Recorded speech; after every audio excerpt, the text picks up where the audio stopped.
Hi friends, டிஎன்பிஎஸ்சியில் கேட்ட முக்கியமான 2 உளவியல் கேள்விகள் இந்த வீடியோவில் பார்க்கலாம்.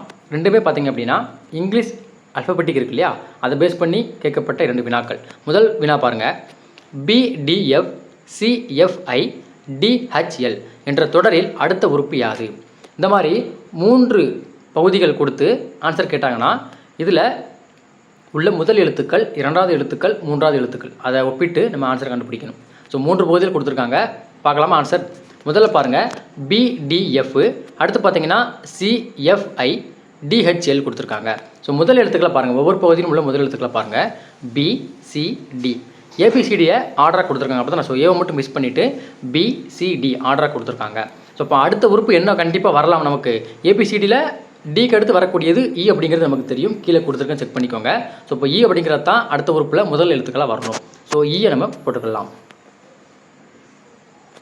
அடுத்து என்ன வரலாம்? 2வது எழுத்தை பாருங்கள். DFH ABCDயில் அந்த DHF இது இருக்குது, நமக்கு கண்டிப்பாக தெரியும், அப்படி தானே? ஸோ எப்படி போட்டிருக்காங்க அப்படிங்கிற கண்டுபிடிச்சா நம்ம போதும். ஓகேவா? ஸோ முதல்ல இருக்குது என்ன கொடுத்துருக்காங்க? டி இருக்குது, அப்படி தானே? ஸோ 2வது எஃப் இருக்குது.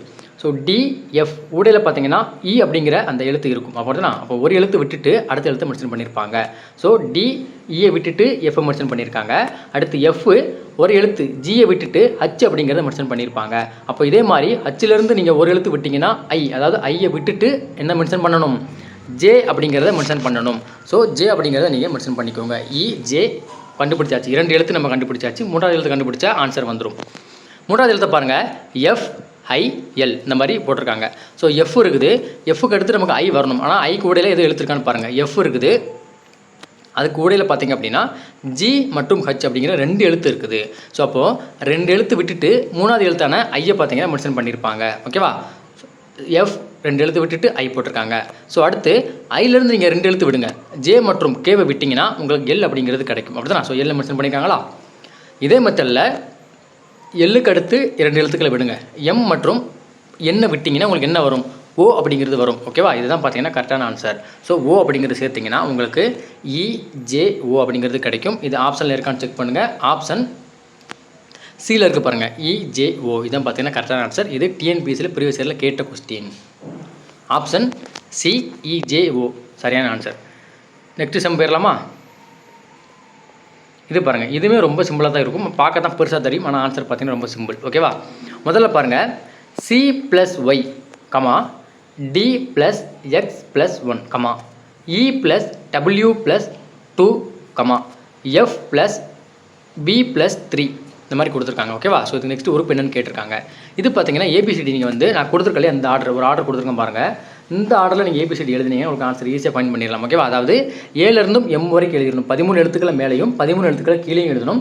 அந்த கீழே எழுதக்கூடிய எழுத்துக்கள் பார்த்தீங்கன்னா அதாவது இங்கே ரிவர்ஸில் இருக்கணும். ஓகேவா? இசட்லேருந்து ஆரம்பித்து எண்ணில் முடியணும். ஓகேவா? நான் எழுதியிருக்கேன் பாருங்கள், இந்த ஆர்டரில் இருக்கணும். ஓகேவா? அந்த இடத்துல நீங்கள் பாருங்கள், ஏக்கு நேரம் என்ன இருக்குது? கீழே இசட் அப்படிங்கிறது இருக்குது, பிக்கு நேரம் கீழே ஒய் அப்படிங்கிறது இருக்குது, சிக்கு நேரம் கீழே எனக்கு எக்ஸ் வரும், டிக்கு கீழே டபிள்யூ வரும், இக்கு கீழே பி வரும், எஃப்க்கு கீழே யூ அப்படிங்கிறது வரும். இந்த மாதிரி ஒவ்வொரு எழுத்துக்கு கீழேயும் அந்த ஆப்போசிட் எழுத்து வரும். ஓகேவா? அங்கே அதை தான் மென்ஷன் பண்ணியிருப்பாங்க, ஆனால் கொஞ்சம் டிஃப்ரெண்ட்டாக போட்டிருப்பாங்க.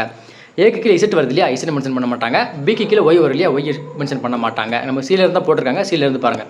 ஸோ சிக்கு கீழே எக்ஸ் அப்படிங்கிற லெட்டர் வரணும், ஆனால் அவங்க எக்ஸை போட்டிருக்க மாட்டாங்க. என்ன போட்டிருப்பாங்க? ஒய் அப்படிங்கிறத போட்டிருப்பாங்க. அதாவது பிக்கு நேர கீழே இருக்கக்கூடிய ஒய் ஒரு எழுத்து முன்னாடி அவங்க மென்ஷன் பண்ணியிருப்பாங்க. அப்போது C+Y மட்டும் போட்டிருப்பாங்க, அங்கே எந்த நம்பரும் ஆட் பண்ணியிருக்க மாட்டாங்க. ஓகேவா? 2வது பாருங்கள். சீக்கிரத்து எந்த லெட்டர் வருது? டி அப்படிங்கிறது வரும். ஸோ டிக்கு நேர கீழே வரக்கூடியது என்ன வரணும்? W அப்படிங்கிறது வரும், ஆனால் அங்கே W மென்ஷன் பண்ணியிருக்க மாட்டாங்க. எக்ஸ் அப்படிங்கிறத மென்ஷன் பண்ணியிருப்பாங்க, அதாவது ஒரு எழுத்து முன்னாடி உள்ளதை மென்ஷன் பண்ணியிருப்பாங்க. D+X இங்கே எக்ஸ்ட்ரா ஒன்று என்ன பண்ணியிருக்காங்கன்னா அந்த 1 அப்படிங்கிறத ஆட் பண்ணியிருப்பாங்க. ஓகேவா? அடுத்து என்ன கொடுத்துருக்காங்க? இ. ஸோ நமக்கு ஈக்கு கீழே பார்த்தீங்கன்னா பி அப்படிங்கிறது வரணும், ஆனால் அவங்க பியை மென்ஷன் பண்ணாமல் W அப்படிங்கிறத மென்ஷன் பண்ணியிருப்பாங்க. அந்த 1 கூட 1 ஆட் பண்ணியிருப்பாங்க. ஸோ அப்போது E+W+2 அப்படிங்கிறத மென்ஷன் பண்ணியிருப்பாங்க. அடுத்து எஃப்க்கு நேர கீழே நம்ம இப்படி எழுதுனீங்கன்னா உங்களுக்கு யூ அப்படிங்கிறது வரணும், ஆனால் அவங்க யூ மென்ஷன் பண்ணிக்க மாட்டாங்க. ஈக்கு நேர கீழே இருக்கக்கூடிய வி ஒரு எழுத்து முன்னாடி வியை மென்ஷன் பண்ணியிருப்பாங்க. அந்த 2 கூட 1 ஆட் பண்ணியிருப்பாங்க. F+B+3. அப்போ அடுத்து என்ன வரணும்? ஆக்சுவலாக ஆர்டராக தான் வருது, ABCDEF. அடுத்து என்ன வரணும்?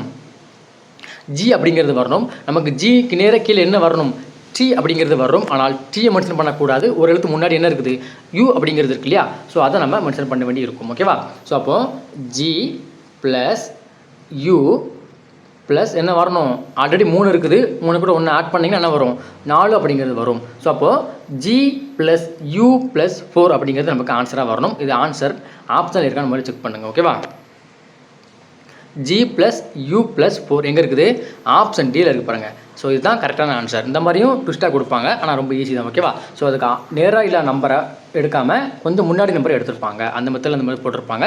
ரொம்ப ஈஸியான கணக்கு தான். ஓகேவா? ஸோ 2 சம் பார்த்தாச்சு. 2 சம் ரொம்ப முக்கியமான சம்மு, மறக்காமல் பார்த்துட்டு போங்க. உங்களுக்கு ஒரு சம் இருக்குது. ஓகேவா? இதுக்கான ஆன்சரை நீங்கள் கண்டுபிடிச்சிட்டு இந்த வீடியோவுக்கு கீழே கமெண்ட் பண்ணிட்டு போங்க. நன்றி, வணக்கம். அடுத்த வீடியோவில் சந்திக்கலாம்.